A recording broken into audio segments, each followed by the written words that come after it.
이제 공익협업센터라고 그러는데 이제 얘기는 그거죠.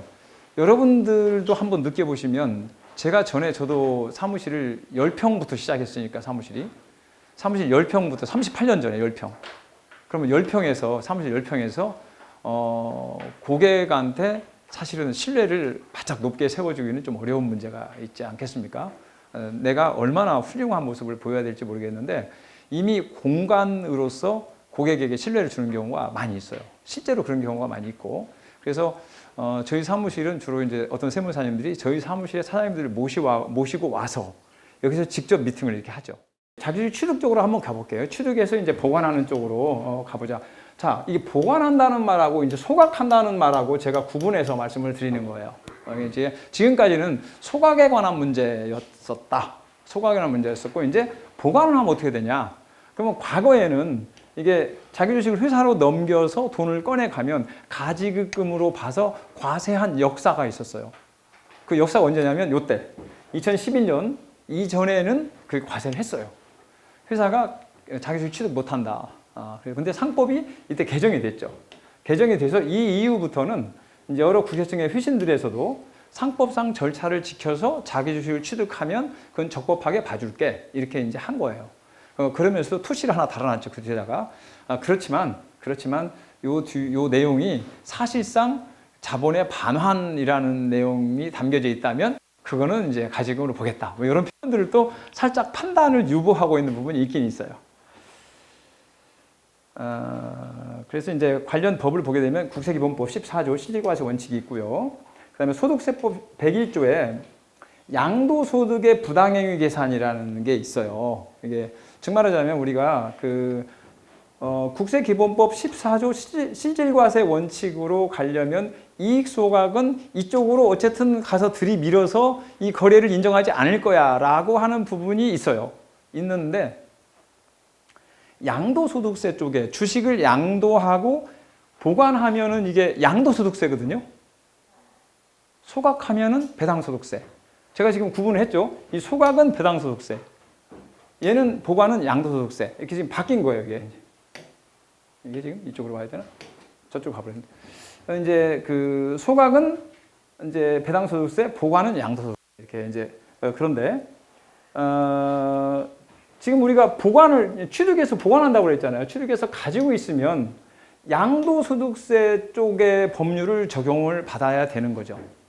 이 적용을 받게 되면 어떻게 되냐면 증여하고 수중자가 그것을 양도할 때 양도한 대금이 수중자에게 귀속이 되면 부당행위로 안 본다. 이게 101조가 그 101조예요, 여러분들. 이 101조가. 이 101조가 굉장히 유익한 조항입니다. 그래서 이거는 설령 주식을 증여해서 수중자가 이거를 거쳐서 팔았다 하더라도 이게 양도소득이라면 어떤 거래 단계를 부인할 수가 없다 이 말이에요. 그게 101조라 이거지. 그러면 아까 그 이익소각도 그렇게 적용하지. 국세청에서는 그러는 거지. 그것은 양도소득이 아니잖아. 그럼 배당소득이잖아. 그러니까 우리는 국세기본법 적용할 거야. 이렇게 얘기하는 거예요. 그리고 똑같이 보면 주식을 회사로 팔아서 가지고 있으면 양도소득이고 회사가 그걸 없애버리면 이제 배당소득이고 소득 자체가 구분되어 있어요, 이게. 근데 그런 이유도 뭐 일면 이해가 가는 게 그 주식을 회사가 바깥에다가도 팔 수도 있고 직원들한테 이게 이제 주식 매수 스톡 옵션으로도 줄 수도 있고 하기 때문에 그거를 자본의 반환으로 볼 수는 없는 부분이 맞아요. 그래서 소각할 때만 이제 과세를 하겠다 이렇게 되어 있는 것이어서 지금 보관하는 경우는 과세할 수가 없다. 이게 그래서 아까 지금 제가 설명을 드릴 때 그림에서 설명을 드릴 때 B에게 그 소득이 가서 거기서 소비가 되면 과세할 방법이 없다. 근데 이익소각은 그래도 과세를 했다 이 말이에요. 이익소각은 그대로 과세를 했다. 왜? 이익소각은 이 101조를 적용받지 못한다 이렇게 얘기를 해서 완전히 제가 볼 때는 좀 법률 게임을 하고 있는 것 같은 느낌? 그렇잖아요. 이게 어떤 경제적 실질의 개념은 똑같은 건데 그걸 어느 것은 뭐 그 법률을 적용 못하고 어느 건 법률 적용하고 이 자체가 조금 그래서 법원에서도 판결이 좀 이것은 아니지 않냐 이렇게 봐주는 거 아닌가 싶어요. 그 자기주식 판례도 이제 이런 거예요. 자기주식 판례 쪽에서는 여러분들이 한번, 이건 제가 자료가 판례 내용도 쭉 있는데 여기서는 올리지 않았어요. 그래서 어떤 거냐면 이 판례를 한번 보시면 굉장히 재밌어요. 그래서 이 자기주식이 무수익 자산이 아니다. 무수익 자산이 아니다. 그래서 이건 가지금으로 볼 수 없다. 뭐 이런 내용이 있어요. 무슨 얘기냐면 자기 주식을 회사가 취득해서 가지고 있다가 팔면 취득한 금액보다 높게 받을 확률이 있는 거죠. 회사가 영속기업을 계속 이익이 난다면. 수익이 일어나는 거죠. 얘는 이제 그 회사가 그 주주의 주식을 사서 가지고 있다고 해서 이게 아무런 돈만 꺼내주고 아무 한 일이 없다. 그런 게 아니에요. 투자한 거라, 이게 회사도. 회사도 투자한 거다. 이렇게 보는, 그렇기 때문에 이거는 그 가지금으로 볼 수는 없다. 이렇게 봐준 부분이 있어요. 요 내용이 그런 내용이에요. 그러니까 자기주식 취득 실무로 들어가 보겠습니다. 이제 본격적으로.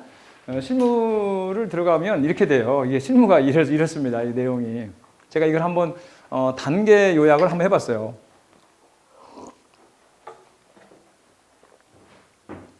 이 단계 요약을 해보니까 고객 찾기가 있어야 돼요. 여러분이 고객이 있어야지 일을 할 거 아니에요.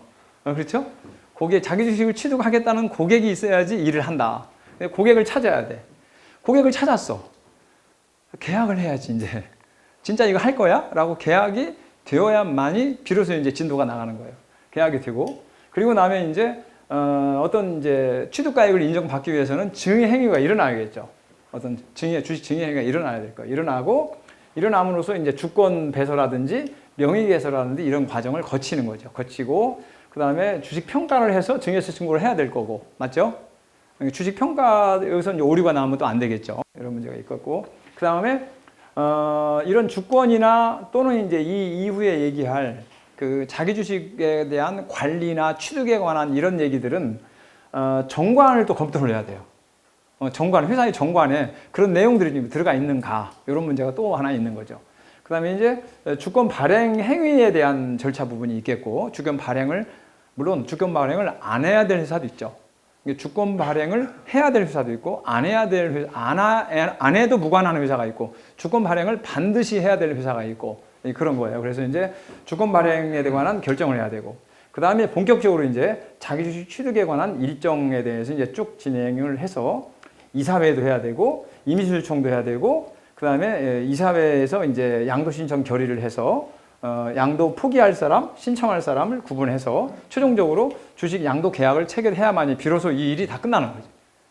그 다음에 이 뒤에는 이제 사후 관리가 이제 이루어져야 되겠죠. 우리가 이제 이 뒤에 뭐 주식 양도세 신고나 증권거래 신고나 그 이후에 법인세 신고 때 주식 변동사항 명사서에 주주 명부에 변동사항 시키고 회계 처리를 하고,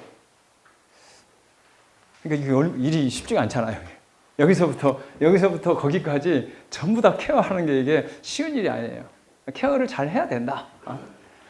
케어를 잘 해야 된다는 얘기는 이거를 낮은 보수를 받고 해가지고는 난리가 난다. 그런 얘기를 제가 드리는 거예요. 상당한 보수를 받고 이 일을 해줘야지 되지 않겠냐. 주권과 증여에